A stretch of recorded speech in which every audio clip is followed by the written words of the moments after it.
ความร่วมมือสู่โรดแมพ 4P Preventing ป้องกันการแทรกซึมขององค์กรอาชญากรรม Pursuing นำคนผิดเข้าสู่กระบวนการยุติธรรม Protecting ปกป้องเหยื่อและกลุ่มเปราะบาง Promoting เสริมพลังความร่วมมือทุกระดับร่วมสร้างภูมิภาคที่ปลอดภัยไร้พรมแดนและเข้มแข็งไปด้วยกัน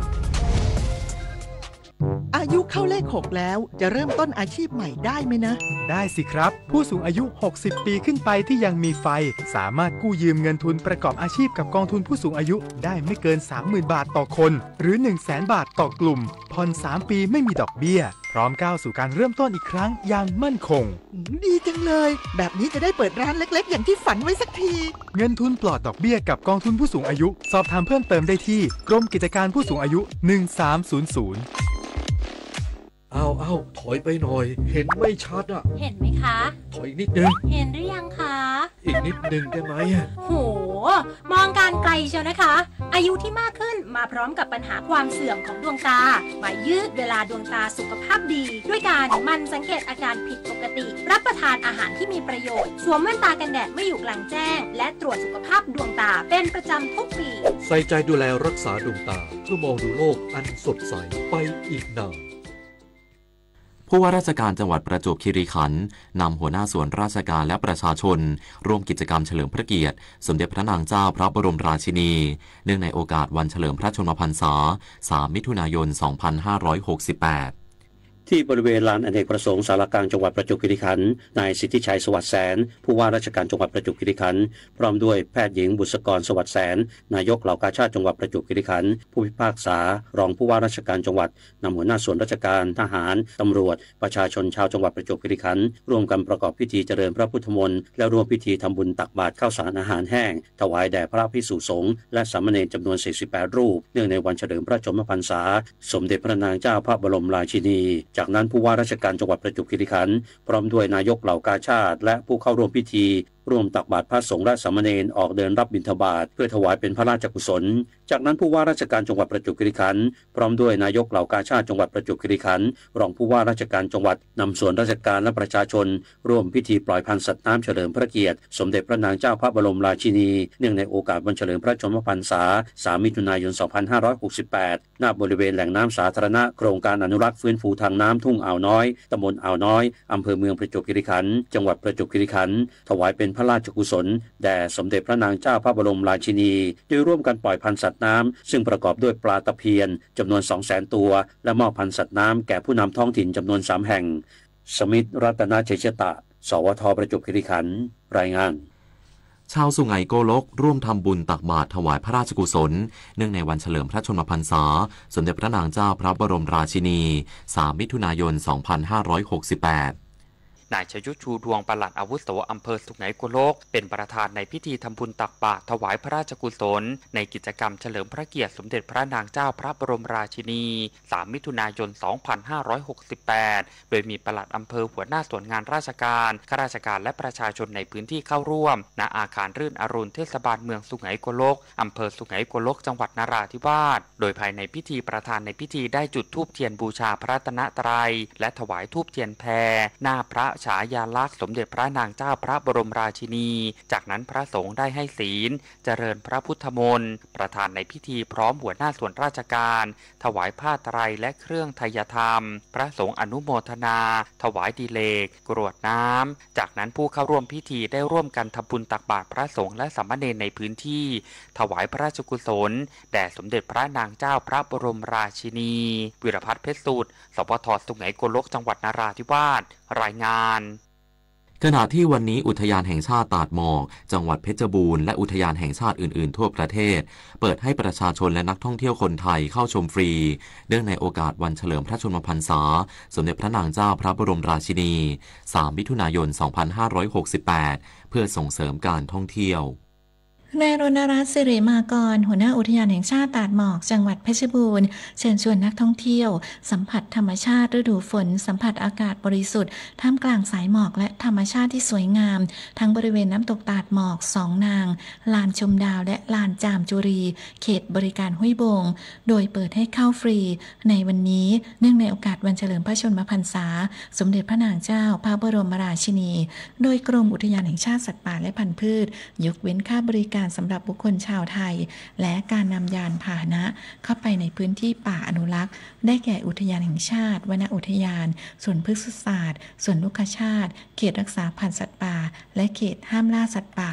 ทั้งนี้เพื่อส่งเสริมการท่องเที่ยวเชิงอนุรักษ์และเปิดโอกาสให้ประชาชนได้เข้ามาศึกษาธรรมชาติผ่านกิจกรรมนันทนาการต่างๆในพื้นที่ป่าอนุรักษ์ตลอดจนการปลูกจิตสำนึกและตระหนักถึงความสำคัญในการอนุรักษ์ทรัพยากรธรรมชาติและสิ่งแวดล้อมทางนี้สามารถสอบถามข้อมูลเพิ่มเติมได้ที่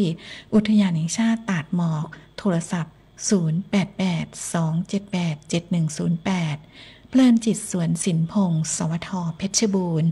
รายงานจบข่าวอานนท์นันตะสุคนอ่านรับฟังข่าวครั้งต่อไปเวลา 11:00 น.ติดตามข่าวที่นำเสนอไปแล้วได้ที่ www.thainews.prd.go.th วิทยุแห่งประเทศไทยให้ความรู้กู้ความสุข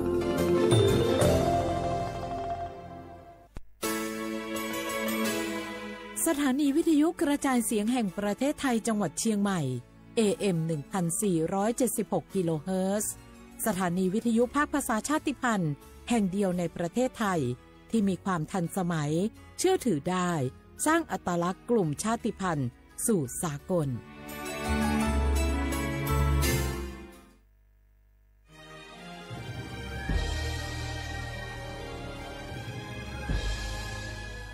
เกิดเป็นคนไทยเติบโตบนผืนแผ่นดินไทยจงภูมิใจในความเป็นไทยชาติไทยเรานั้นนับเป็นชาติที่มีความเป็นมาเก่าแก่ยาวนานเรามีภาษาวัฒนธรรมและมีสิ่งต่างๆที่เป็นเอกลักษณ์ให้เราได้ภาคภูมิใจในความเป็นคนไทยเราควรเห็นคุณค่าและมีความรักชาติหวงแหนแผ่นดินอันเป็นมรดกของบรรพชน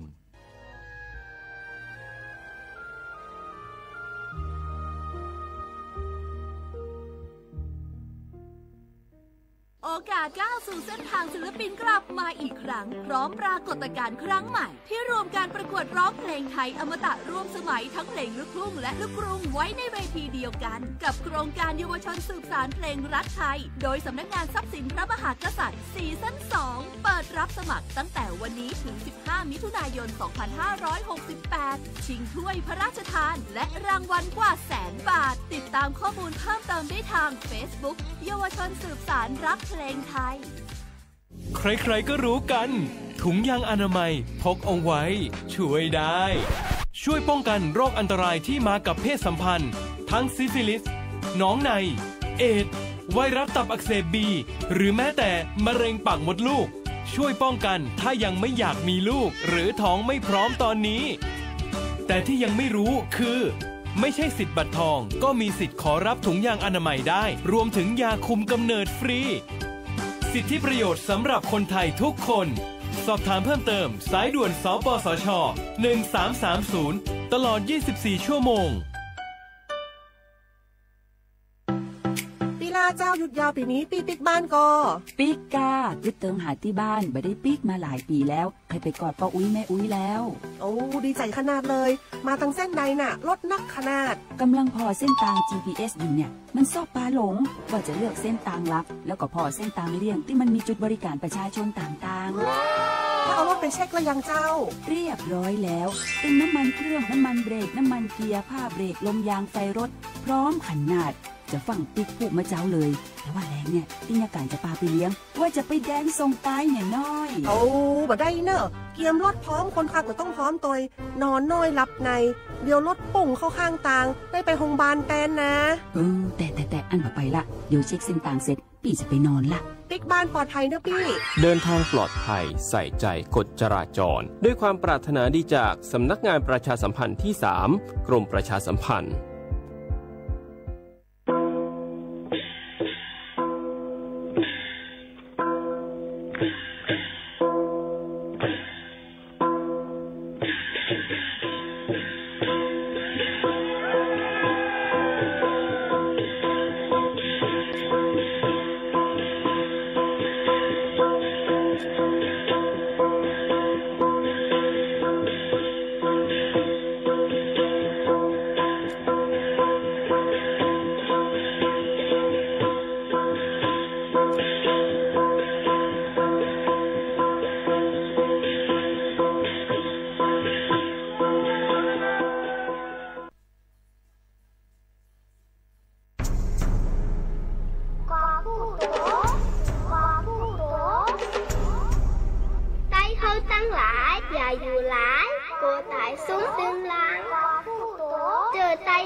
พี่น้องเขาสนใจใครปืนเผาผ่านตั้งห้องเปิดเซ็งสวทเก้งใหม่ปั่นตั้งหู้ห่มปาดังมีดังซื้อถ่อมแจ้งแล้งหลีกว่าไก่ในปืนตีเจดอนเก้งใหม่กับสืบมาเลยดีสวทเก้งใหม่หมายฟ้น053-276-068และ0922468579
ตั้งเสียงค่ะออกทบกันในตอนการห้องปล่อยเสียงสวทเก่งใหม่ AM 147กิโลเฮิรตซ์ค่ะเมื่อในถึงมาในวันอังคารที่3เดือนธันวาคม2แห่งปลาย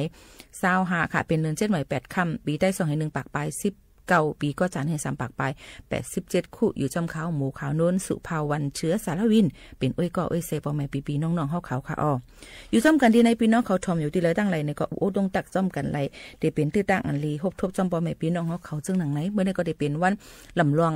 ตอนด่านางหัวค่ำจึงไทยเสียแล้วเมื่อในก็เลยว่าเป็นวันลือบางทีก็อ่ำลือก้วยกาจึงหือเกาหลีค่ะเฮาค่ะก็มออยู่มอกินกว่าเยอะก็อยู่ลีกินหวานกันกูก็กูก้นเสียกำในฝักตอนยินชื่อถึงพี่น้องเขาอยู่ค่ะอ้อ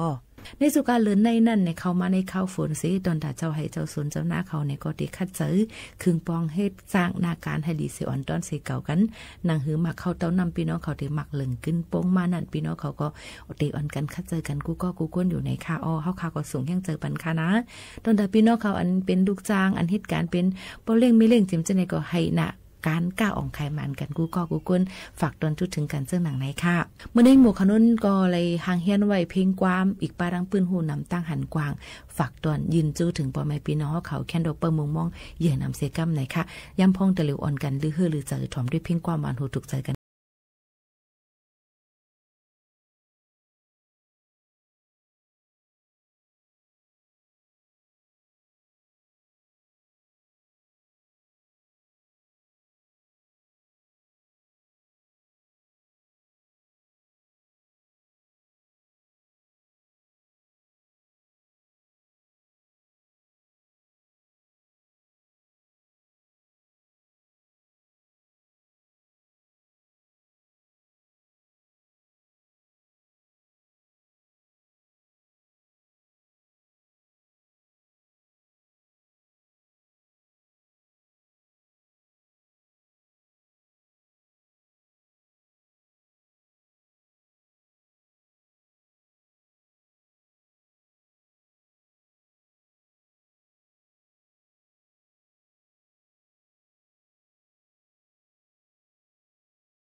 暗着落燈心仔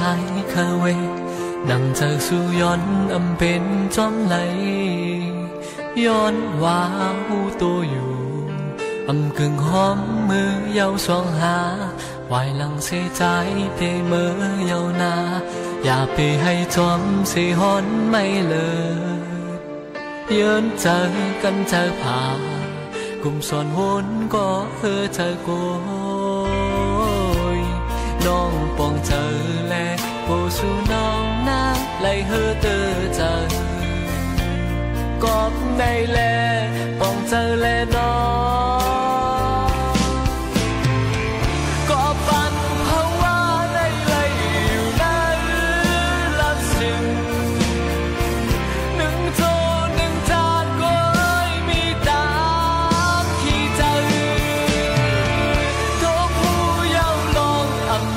ปันตาเสือใจข้า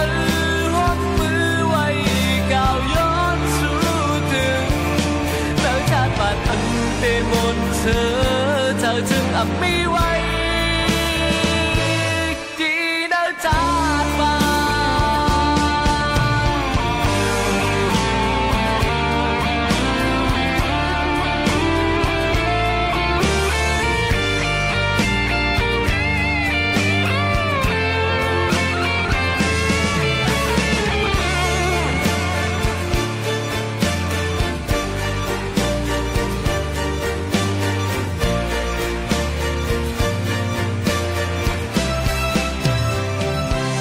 ส่วนเป็นวดวันลังเฮาแลนา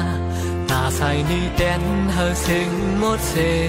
งสั่งมีจัดหน้าแทงก่อนเฮาไล่หักกันนาน้องปองเจอแลโกสู่น้องนางไล่เตอเจอกอบในแลปองเจอแลน้อง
เฮาคาเลยลีคือลือใจถ่อมได้พิ้งความหวานหูถูกใจกันในค่ะเนาะพี่น้องเขาถ่อมย้ำพองเดเร็วก็เป็นดีสวทเก้งใหม่ AM 147กิโลเฮิรตซ์อยู่ที่จังการหิมพงยามเล็กดีในค่ะอ้อปืนปล่อยเสียงกูวันๆค่ะจุกันให้ข้าวฝนในพี่น้องเขาถูกรีวิวฟังไว้ตูเมียงตัวสัตว์อันมีกองค่ะมาได้เป็นเมืองจะลางงูว่ะโมดว่ะยุ่งว่ะจำเจในค่ะเนาะมันก็ได้จังให้ได้เท่าค่ะเป็นตั้งเป็นยก็บอกว่าข้าวเฮี้ยงนั่นเพียวถึงอาศักใสใจไหลพี่น้องเขาก็ถูกด้วยฟังเฮ็ดเพียวปัดเฮอหมดใส่เสียนใส่จอมพี่มอมเพื่อนเฮาค่ะในเฮือนในเยดังนอกดังเนื้อในนั้นค่ะเอียก็บอกว่านี่มีนำผลนำขังไว้ในก็รู้เลยปิ้นงวเป็ดน่ะคือยุงบ่ได้อำมาไข่ยุงบ่ได้อำมาเกิดนั่นในค่ะเนาะอันนี้ก็ลำลองเตี้ยๆว่าๆเหมือนกันในนั้นค่ะอ้อยก็อย่าลืมถ่อมด้วยข่าวเฮาฟิงฟ้าราศีกันจ้อมากว่าอะไรไปไรน่ะคือเปิ้นเปิดเข้ามาข้าวฝนเด็กว่าอะไรไปไรก็ถูกเลยฟังการซึ่งหนังไหนค่ะยันเปิดเข้ามาข้าวฝนเด็กว่าอะไรไปไรก็ถูกเลยฟังการฮอลดฮอกล้ากว่ามาไปก็ให้หลอดพี่ในนั่นค่ะอ้อซึบลือใจถ่อมด้วยอันทางแห่งฝากตอนจนถึงพี่น้องเขาก่อน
สางเคอเสือจื้อเป็นพี่น้องได้หลงได้แหลงได้ลืดได้หลำได้เหนือได้เต๋อได้เมาได้คำตีได้อาสามได้12 ปนาได้สาได้ติ่งได้ขอนได้ขืนได้ลาวได้ลายได้ไทยได้ยนเขาแหล่อีกป้าคือกวนมนุษย์สะเจ้ากวนลมฝ่าเขาก้างยานเพเข็นอยู่ลีกัดเย็นอยู่กูเจ้าค่ะน้องจื้อเฮาปีน้องอยู่ดีเนอตอนกันไหวพื้นยาเมากำสีเตะปืนปล่อยเนปันตั้งหูสุตาหลอนมอนเฮากูยิงใจเฮาเขามีน้ำตอนพรหลีนันขายาวนอนมือต่างหูขบขึ้นวนตัวนู้เปิ้นปล่อยเฮาลูกสมปานเปิ้นปล่อยเฮาลูกสมโตอย่าผิดเลยอย่าเมาในอำดีเล่นเก่ามันดีมันเฮาเหมือนสุงค่าวันเมื่อแน่ในกอเขาคาเขาพี่น้องตีอยู่ที่นั่งตอนการปล่อยพึ่งยาเมากำเสียวแลไล่พินบอกมาแขกคึกตอนเขาคาเหมือเลยค่ะอันนี้ก็ไป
เป็นเพเนาะอีหังก็ยาวเส้นเขาก็ยำยินเนาะยาผินล้ำเนี่ยก็กินเนี่ยเป็นตั้งเป็นยาเนี่ยยำยินจะไหนใจเต้มใจเต้เนาะพอกินน้ำเนี่ยก้นเนี่ยยำหันหนูไอ้ก้นกินยาผินขี้ยาผินอื่นยาผินเนี่ยยาผินอันล้ำนะขี้ยาผินเนี่ยปองเมาเนี่ยก็มันเกี่ยวหังแกงจะไหนเนาะนอนโคแต่ก็การก่อมไข่เฮ็ดยังก่อมไข่เฮ็ดและข้านมาพอไว้มาเนี่ยอันที่เฮิรนมาในก่อมสายหังอันเนาะลูกลากก่อมจังต้วยแหเนาะเมก็ไข่ต้วยมันอ่ะเนาะเป็นมาจะไหนพอก้นหางลีก่อมหางลีน่ะเนาะสารเนื้อเขาเนี่ยเหลืองแหไข่เขียวไว้จะไหนก้นกินก้นอื่นยาผินล้ำเนี่ยตาเขาก็พอเขาลัดต่อกันเนี่ยเขาต้วย face to face จะไหนน่ะเนาะเขาเนี่ยหันมัดด้วยเขาลีก็ตาเขาเนี่ยเป็นเบี้ยวไว้มัดเขาในเกก้นจะไหนเนาะดีกว่าเลยเกก้นก็มัดดีลัดสังก็กูไอจะไหนเลยเนาะยอมก็ยอมไม่ได้ตัวห้างก็มันลีก็ดีกินไงได้มันดีตื่นคือเขาแก่เนี่ยเนาะผินจื้อก็ย่าเขาหลุดทิ้งตัวเขาผินก็ย่าเราก็ย่าอันลีได้มีเสเนาะมันมีหางมีดีตัวเจ้าเก่าแก่เนาะมันก็ได้กินเว้ยเพราะจำกินข้าวในกินหนูอีทออดจะไหนได้เป็นยาวเลยเนาะแกวันอย่าไปกินน้ำจะไหนเนาะเพราะกินน้ำเนี่ยโซ่เขาเนี่ยก็เติมหมดอันนั้นเนาะตอนดีกินไปอยู่ดีเขาค่ะก็ดียุบย้อมหรือสินั่นก็จิ้มขี้พร้อมเขาค่ะตีตุ้ยเขาค่ะก็ดีนั่นค่ะกินน้ำมากก็จังเป็นเพจังเป็นเพนั่งสลาก็ว่ากันน้ำเจ้าลูกเนาะมันว่าก็เป็นน้ำใจมันใช่ค่ะเมื่อไงเบี้ยงหลักก็แทงว่าเพราะว่าก้นกินยาในจึงมันดีจังขี้ขันเลยค่ะเนาะขันเลยนอนโคตรอยู่ดังวันก็มีพยายามหาเนอจังไหนโอ้ดูจังไหนเนาะการทางก็ใครเฮ็ดขี้ข้าเนี่ยอย่าไปว่าทางนั้นน้ำใครอาบจังไหนก็มีมาบอก3-4-5 วันเนี่ยอาบน้ำจังไหนเน้จังไหนเนาะตีเฮกาตีเกก้นใช่ค่ะอันนี้ก็เพราะว่าขี้ข้านมาในพอนจ่าอันดีมาจอมตั้งหลังในมีแทงน้ำหลังว่าที่สุดมันในก็1ได้ก็เต็มเป็นเหตุการณ์ในเฮือนในเย่2ได้ก็ลองไปแบบมีก็ดียุบย้อมลงแค่เพราะก็การแต่ที่เฮ็ดในวันในหน้าในในย้อมจะในก็ดียุบย้อมลงแค่ตั้งหลังค่ะเนาะเอาค่ะ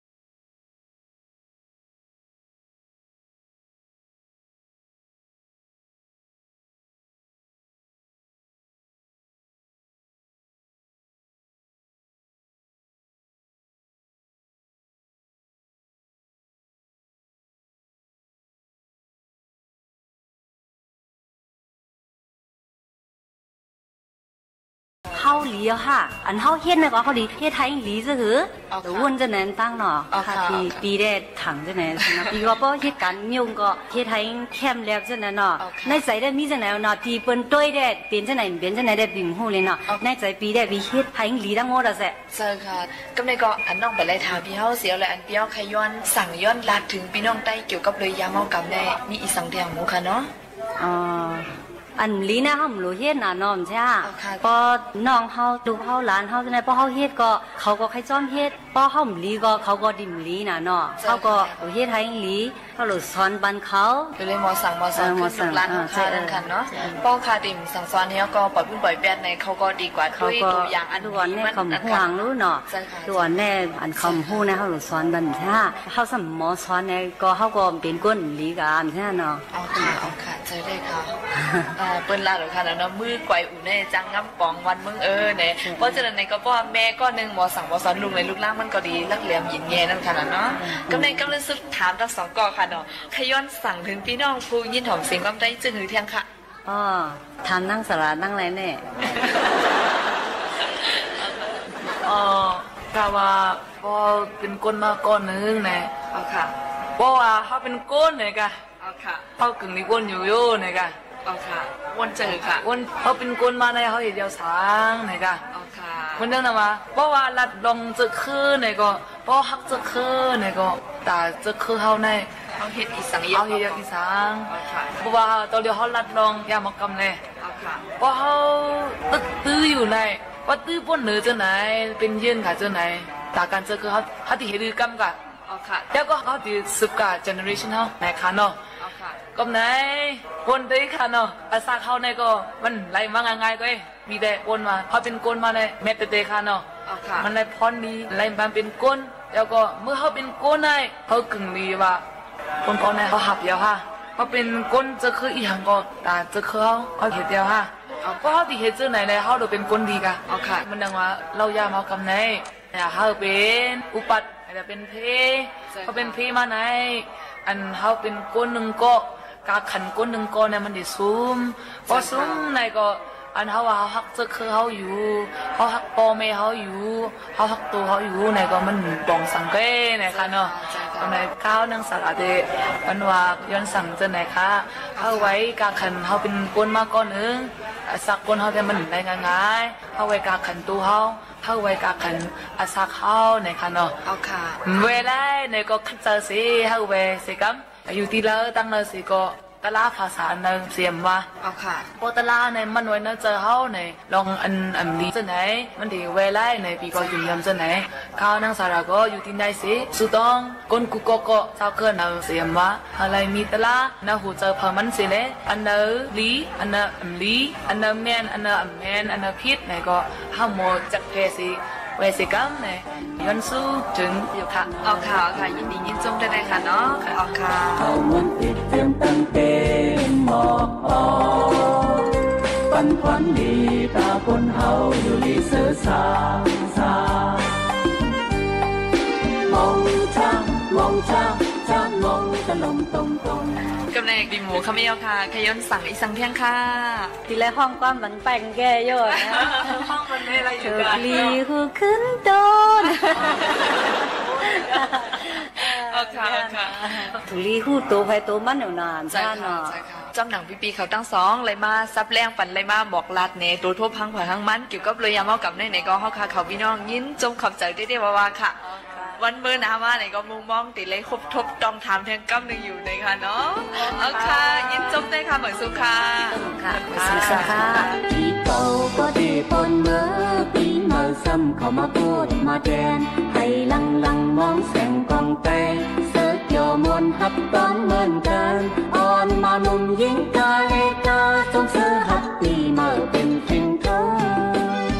แต่คือก้อนราคาหลายๆก้อนนะคะเนาะวันเมื่อนี้ก็กำนำตีเป็นพ่วงความชื่อเสียงใหญ่นะคะกว่าต้องตักอุบโอ้ด้วยปีหมอกจับข้าวเมาขาวไหมคะเนาะหมายสุงค่าปีหมอกจับข้าวเมาค่ะปากงามหมายสุงค่า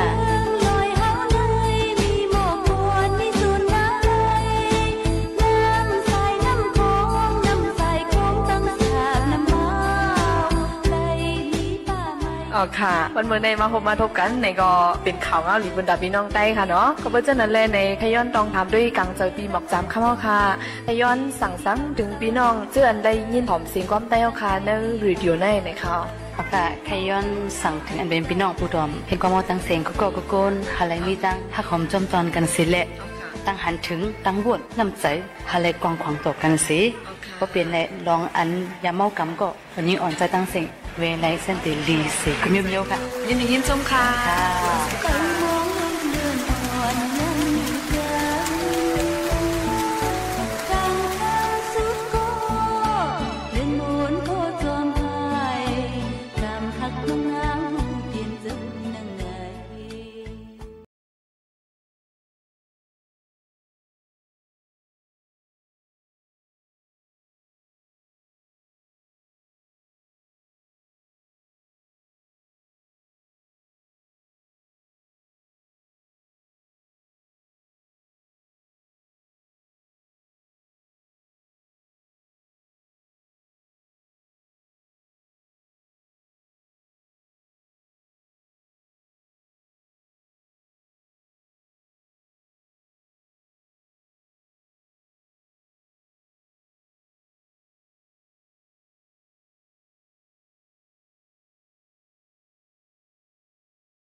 ค่ะมาถ่อมด้วยปืนหูตั้งหันในข้าวฝนกันอิดอีในค่ะเป็นข้าวฟิงฟ้าแรกลายอำเพ่งกำหนึ่งไม้กำหนึ่งกัดกำหนึ่งฝนตกลมแรงลงเจ้าไหนตั้งเป็นในกอจังนำเหลืองมาอำบาลูกอ่อนก้นลงเป็นต้องแฮต้องกว่าน้ำหนาย้อนเกี่ยวเลยว่าเจอแมงไวรัสและแบคทีเรียอันแพร่อยู่ในตั้งกินตั้งย่ำเสแหละเป็นตั้งเป็นไหลเตื้อนนำมาเต้ๆในค่ะอ๋อ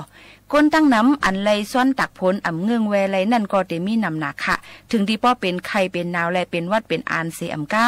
ตั้งเป็นต่างเมียวย่อนน้ำฝนอันตกลงมาใส่นั่นก็มีถัดกล้องเฮ็ดให้ก้นเป็นตั้งเป็นนำเต้ๆในค่ะตอนตาลูกอ่อนแหลงหลูเลยด้วยลุ่มลาปันนิลียาไปปันเตอร์น้ำฝนย่อนเตนาวเสแลเตจังจับตั้งเป็นหลอดล้มติบแลอีกตั้งไข้วัดใหญ่ในค่ะอ๋อหลูฟังย้อนโคของอันเกิดเหม็นมีแบคทีเรียเจ้านั้นติดจับไว้อยู่เจ้าในก็ถูกดีเลยดูล้อมด้วยถึงลองมดใส่เซียนใส่ในค่ะพ่องลูกอ่อนยิบกำนั่นเตใส่ซวบว่าเจ้านั้นอ่ำนั่นก็มือเขานั่นทูตาทูหังคำว่านั่นเตละเฮ็ดเธอเป็นตั้งเป็นตาแรงไล่ต้องเฮต้องกว่าขี้หัก2 คนไล่กอบนั้นเดี๋ยวเลยมีลองตั้งมดใส่เซียนใส่ใกล้ๆล่างปัดมือลูกล้อมด้วยถึงลูกอ่อนเฮาคาจ้อมในค่ะตอนตาก้นลงซ้ำก็พ่องขิงข้าวฟิงฟ้าแหลกลายอันเตทบยากำน้ำนั่นก็เจ้าหนังตั้งเป็นหลอดลมหูเจอไข้วัดใหญ่คอเจ็บตั้งเป็นปอดเกลเจ้าหนังไหนค่ะพ้องออกเฮิรนหือกว่าส่วนกว่าหน้าเจ้านั้นก็เฮยตื้อใส่แคบติ้นอำนั้นก็ซอกติ้นย้อนจังเหยียบย้ายเยียวหนูตาได้ฟังเป็นตั้งเป็นเยียวหนูกันไล่นั่นค่ะอ๋อนี่ก็เป็นลองตื้อตั้งแทง1 อันในค่ะมาฝากตอนทุถึงพ่อแม่พี่ๆน้องๆเขาให้ได้ยินถ่อมจ้อมกันตั้งห้องปล่อยเสียงเฮาค่ะ AM 1476 กิโลเฮิรตซ์ในค่ะ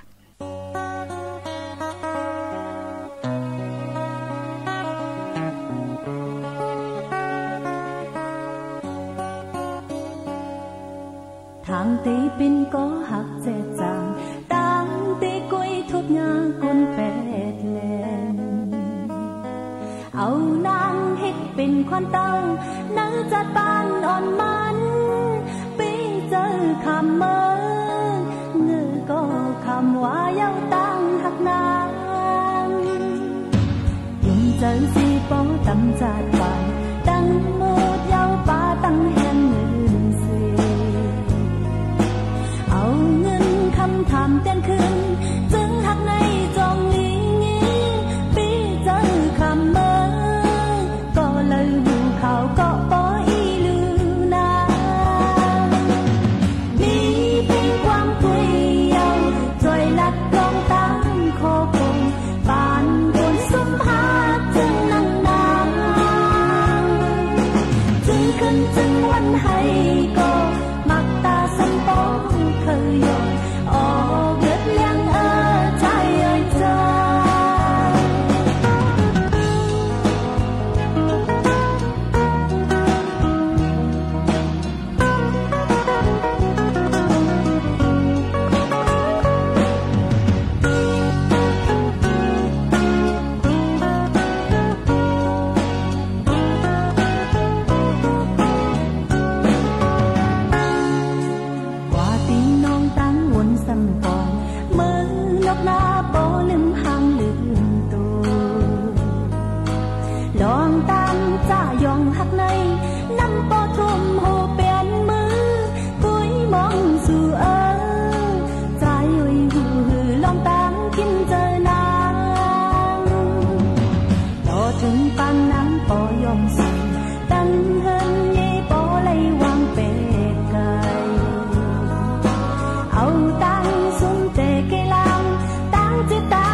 มี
นั่นอย่าไปเจอตกเฮยยุ่มยำว่าเจ้าเก่าเฮ็ดอะไรอยู่ในเส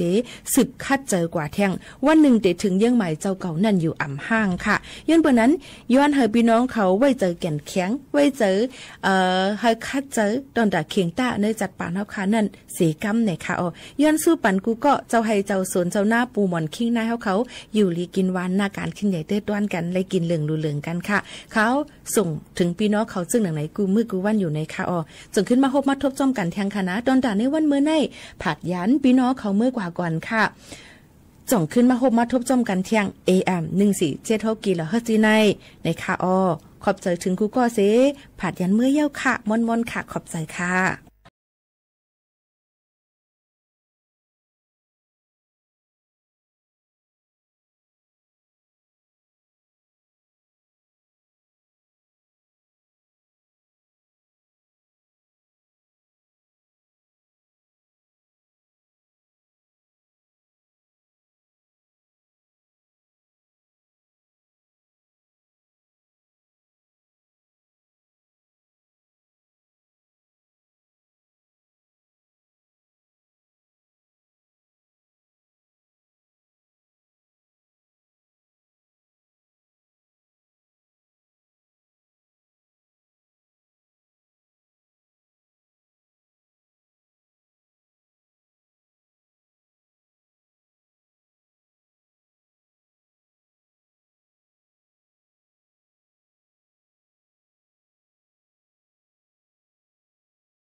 ใจหักเกินวันจางลิ้นเจอวันหลังเมื่อปีแลตังน้องสองเจอลาตุ้มกันข้าวต่างหน้าเฮเลยเป็นตาโฮมเฮินเธอเคยเก้าย่างปันดู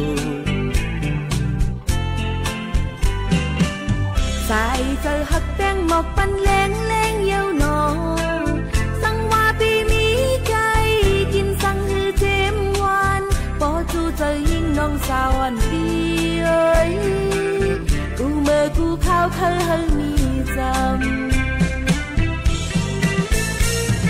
ญญาทบแน่นฟ้าแรงแดดฝนเตกุมจอยปุ่นดาวอำมีต่างเปิงคำแจ็บจางตีอ่านหักกันต่อโจกำขอบมันลืมแข็งหักหัวใจสายนำมาบ่ต้องคืน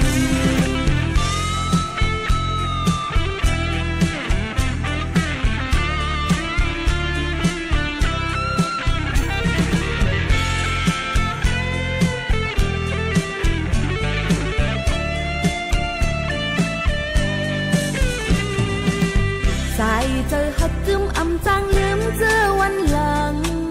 เมื่อปีเลตั้งน้องส่องเจอละจุ้งกัน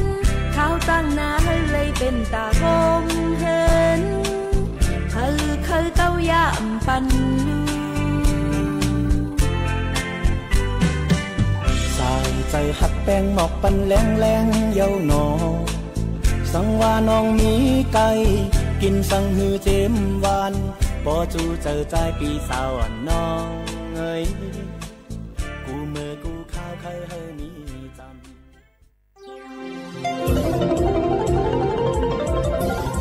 วิทยุแห่งประเทศไทยให้ความรู้กู้ความสุขสถานีวิทยุกระจายเสียงแห่งประเทศไทยจังหวัดเชียงใหม่ AM 1476 กิโลเฮิรตซ์สถานีวิทยุภาคภาษาชาติพันธุ์แห่งเดียวในประเทศไทยที่มีความทันสมัยเชื่อถือได้สร้างอัตลักษณ์กลุ่มชาติพันธุ์สู่สากล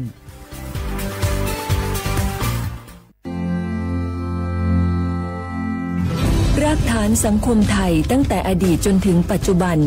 เคารพเทิดทูนสถาบันพระมหากษัตริย์เป็นศูนย์รวมจิตใจที่เหนียวแน่นของคนไทย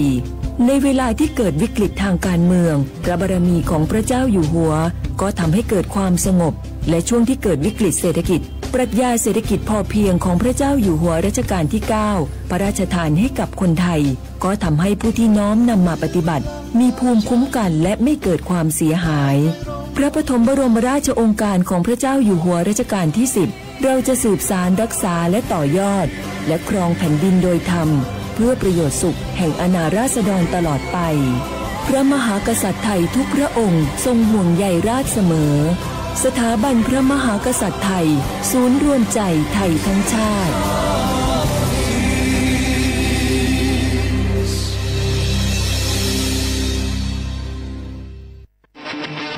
ในยุคที่เทคโนโลยีก้าวกระโดดโจรออนไลน์ก็ก้าวตามมาติดสื่อออนไลน์เปรียบเสมือนแหล่งข้อมูลชั้นดีของโจรออนไลน์เราควรใช้สื่อออนไลน์ด้วยความระมัดระวังและป้องกันตัวเองจากโจรออนไลน์ด้วยคาถา3อย่า 1. อย่าโหลดแอปจากแหล่งอื่นๆที่ไม่ใช่ App Store หรือ Play Store 2. อย่าแอดไลน์คนที่ไม่รู้จักหรืออ้างเป็นเจ้าหน้าที่หรือหน่วยงานต่างๆไม่ว่าจะเป็นจากรัฐหรือเอกชนและ 3. อย่าสแกนใบหน้าหรือให้ข้อมูลส่วนตัวในแอปที่ไม่รู้จักเด็ดขาดที่สำคัญควรท่องให้ขึ้นใจว่าธนาคารจะไม่แนบลิงก์ทุกประเภทผ่าน SMS และอีเมลรวมทั้งไม่ส่งลิงก์ขอข้อมูลสำคัญผ่านช่องทางโซเชียลมีเดียยกเว้นกรณีลูกค้าร้องขอด้วยตัวเองเท่านั้นด้วยความปรารถนาดีจากสำนักงานประชาสัมพันธ์ที่ 3 กรมประชาสัมพันธ์ปีลาเจ้าหยุดยาวปีนี้ปีติ๊กบ้านก็ปีกกาคือเติมหาที่บ้านไม่ได้ปีกมาหลาย